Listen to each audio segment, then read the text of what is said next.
In this video, I'll show you how to update Instagram.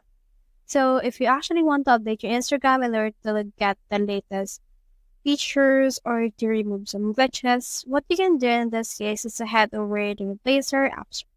So the Play Store is actually only available for the Android versions or the Android devices. So if you're on Android like me, head over right here to Play Store.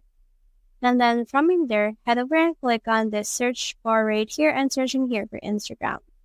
Once you have done that, click on the Instagram search result, and then from in there, you should be able to see this update option right. Head over and click on this update option right here in order to update the app. So it's actually a different thing if you're actually have in here on Instagram on your iPhone. You can head over to your app store and then update it from in there. But since I am an Android, I actually updated it from in here.